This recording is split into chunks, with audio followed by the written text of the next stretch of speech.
parliamentarians, کیونکہ یہ جو پی کا ایکٹ پاس ہوا ہے یہ اسمبلی سے پاس ہوا ہے، اگرچہ ان کی جو پروسیجرز ہے، جو طریقہ کار ہے، وہ کوئی اڈاپٹ نہیں کی گئی۔ یعنی ان کے پروسیجر تو یہ ہے کہ سب سے پہلے آپ جس کے متعلق قانون سازی کرتے ہیں تو اس کے لیے ضروری ہے کہ وہ تمام اسٹیک ہولڈر کو آپ سن لیں، ان کو آپ آن بورڈ لیں، ان کے ساتھ مشاورت ہو، اگر ان کی کوئی کنسرن ہوتی ہے تو اس کو ایڈریس کیا جائے۔ تو نہ اسمبلی میں اس کے اوپر کوئی پراپر ڈیبیٹ ہوئی، نہ اسٹینڈنگ کمیٹی میں اس کے اوپر کوئی پراپر ڈیبیٹ ہوئی، نہ پروسیجر فالو کیا گیا، اور نہ جو متعلقہ اسٹیک ہولڈرز ہے اس کو آن بورڈ کیا گیا۔ یہ جلدی کیا تھی؟ ہمیں پتہ ہے کہ ایک پارلیمنٹ جس میں لوگ بیٹھے ہیں وہ پبلک ریپرزینٹیٹیو نہ ہو تو اس کو کیا تکلیف ہوتی ہے کہ اس نے کون سی قانون سازی کرنی ہے، کون سا پبلک انٹرسٹ کو اس نے دیکھنا ہے۔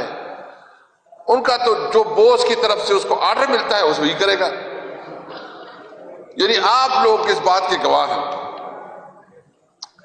کہ 8 فروری کا مینڈیٹ قوم نے جس کو دیا اس کو مینڈیٹ سے محروم رکھا گیا، اور ایک جعلی لوگ جو مسترد شدہ ہے جس کو ریجیکٹ کیا گیا وہ پارلیمنٹ میں بیٹھ گئے ہیں۔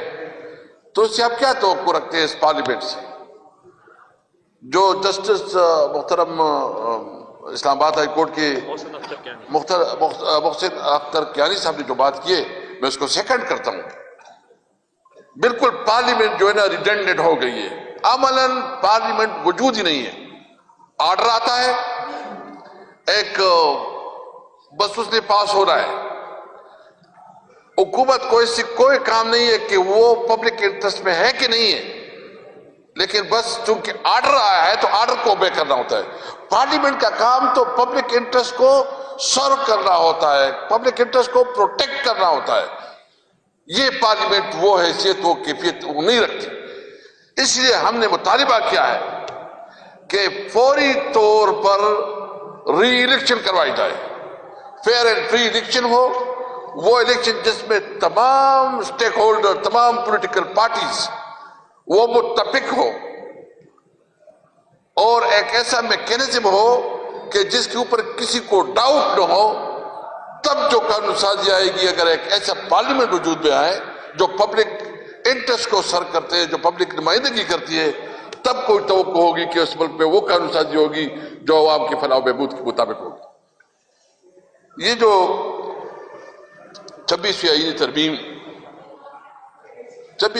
ترمیم تو جو پہلے بنیادی انہوں نے لے کے آیا تھا وہ تو بہت ہی ڈفرنٹ ٹائپ تھا، مولانا صاحب نے اس میں ایک کردار ادا کیا، لیکن ابھی جو 26ویں آئینی ترمیم کو جو مس یوز کر رہے ہیں، جس طرح عدالتوں کو یہ ابھی جو ہے نا ایگزیکٹو کا رول دے رہے ہیں، یعنی ابھی کسی کو یہ شک ہے کہ کسی عدالت سے کسی کو کوئی انصاف ملے گا؟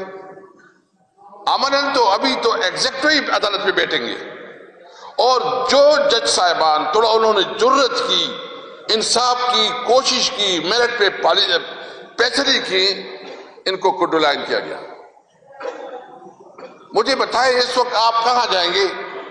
اگر آپ بات نہیں کر سکتے، اگر آپ بات کریں گے تو آپ کے خلاف FIR ہوگا، اور جب آپ عدالت میں جائیں گے تو عدالت میں بھی ایگزیکٹو بیٹھے گا، اور وہ جہاں ایگزیکٹو جیسے فیصلے کرے گا، جیسا آرڈر دے گا وہ اس طرح ہوگا۔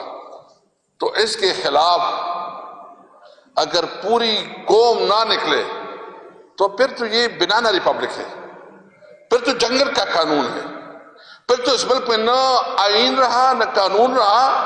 یہ ملک بالکل اس طرح ہے کہ اس میں اس طرح تو جانوروں کے ساتھ سلوک نہیں ہوگا جس طرح ہمارے شہریوں کے ساتھ سلوک ہوں گے۔ بنیادی طور پر ہماری کانسٹیٹیوشنل رائٹس جو ہے، جو سٹیزن کی جو آئینی حقوق ہیں وہ سلب کی گئی ہیں۔ آپ کا حق ہے کہ آپ پبلک میں اپنی رائے کا اظہار کریں.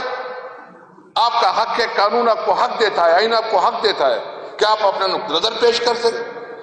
قانون اور آئین آپ کو حق دیتا ہے کہ آپ پیسفل پروٹیسٹ کریں, احتجاج کریں, جلسہ کریں.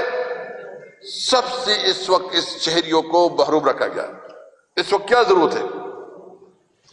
ہم انشاءاللہ تعالی آپ کے صحابی برادری کے ساتھ اس معاملے میں پوری آپ کے ساتھ ہیں.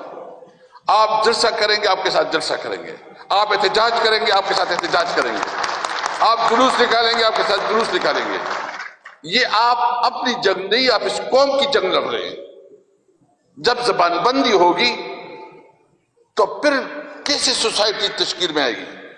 اچھا صحیح صاحب نے بات کی کہ ہمارے صوبے میں اور خاص کر جو بارڈر ایریا ہیں اور بلوچستان میں جو اس وقت صورتحال ہے, اگر آپ آنکھیں بند کریں اور کہتے کہ مجھے دکھائی نہیں دے رہا تو وہ تو آپ کی اپنی ضرف ہے. لیکن عملاً اس وقت اس دو صوبوں میں جو دہشت گردی, یعنی تقریباً آپ کیلکولیشن کر لیں, ہر مہینے 100 سے زیادہ ہمارے فوجی اور پولیس جوان شہید ہو رہے ہیں. آپ اس کو کاؤنٹ کر لیں. اتنی شہادتیں تو جنگوں میں بھی نہیں ہوتی. کوئی سنجیدہ ہی نہیں لیتا, کوئی ڈیبیٹ بھی نہیں ہوتی, کوئی پارلیمنٹ کے اندر اس کے اوپر بات ہی نہیں ہوتی.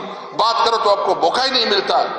اس لیے ضرورت اس بات کی ہے کہ سب سے پہلے اگر ہم نے اس ملک کو آئین اور قانون کے مطابق نہیں چلایا, اس ملک میں قانون کی حکمرانی نہیں قائم کی, اس ملک میں ایک آزاد جوڈیشری اسٹیبلش نہیں کروائی, تو اس ملک کا کوئی مستقبل نہیں ہے. ہمیں ڈر ہے. ہم نے اپنی طرف سے, جو ہمارا لیڈر ہے عمران خان, اس نے ہمیں بالکل کلیئر انسٹرکشن دی ہے اور ہم نے مولانا صاحب کے ساتھ 1-2 میٹنگ رکھی ہے. مزید بھی ہمارے اس کے ساتھ ایک ڈسکشن ہو رہی ہے. اچک زئی صاحب ہو گئے, علامہ ناصر صاحب, شاید خاقان عباسی اور دیگر سندھ کی جو پارٹیاں ہیں, ہم انشاءاللہ نیکسٹ ویک ادھر بھی جائیں گے. ہم 1 پوائنٹ ایجنڈا پہ تمام سیاسی پارٹیوں کو اکٹھا کر رہے ہیں کہ ملک کو آئین اور قانون کے مطابق چلاؤ. یہ ملک اس طرح نہیں چلے گا. مجھے بہت افسوس ہے, یہ جو وزیر قانون ہے اعظم نذیر تارڑ صاحب, بہت ہی ڈیسنٹ آدمی ہے, لیکن اس نے جو اپنی وقت میں جو اس وقت کردار ادا کیا ہے, جتنا عدالتوں کے خلاف اس کا جو, کیونکہ جو جتنی بھی بار سچویشن میں اس کا بڑا اثر رسوخ ہے, اور جو قانون سازی ہوئی ہے, میں سمجھتا ہوں کہ اس نے اپنا ظلم کیا ہے اپنے کردار کے ساتھ. یہودی تو اتنی بڑی چیز نہیں ہے. شہباز شریف کو تو کوئی پرواہ نہیں ہے, وہ تو آنکھیں بند کیے ہوئے ہیں. اس کو تو 17 سیٹوں سے ان کو جو حکومت دی گئی. مریم بی بی ادھر بیٹھی ہے, اس طرح کی بات کر رہی ہے. لیکن ہم سمجھتے ہیں کہ جب آپ کے پاس عوام کا مینڈیٹ نہ ہو اور آپ حکومت پہ بیٹھے تو کوئی شرم, کوئی حیا تو بھی ہونی چاہیے. اس لیے انشاءاللہ ہم آپ کی شانہ بشانہ ہیں. آپ سب نے ملک میں آئین اور قانون کی بالادستی کے لیے جنگ لڑنی ہے انشاءاللہ تعالی. سب نے ملک میں رول آف لا کے لیے جنگ لڑنی ہے. ہم سب نے ملک میں اساتذہ کے لیے جنگ لڑنی ہے انشاءاللہ تعالی. میں یہ آپ کو یقین دہانی کرتا ہوں کہ تحریک انصاف اور جو ہمارا الائنس ہے, اس میں آپ کی ہر قسم کی امداد اور سپورٹ کرے گی. شکریہ. السلام علیکم.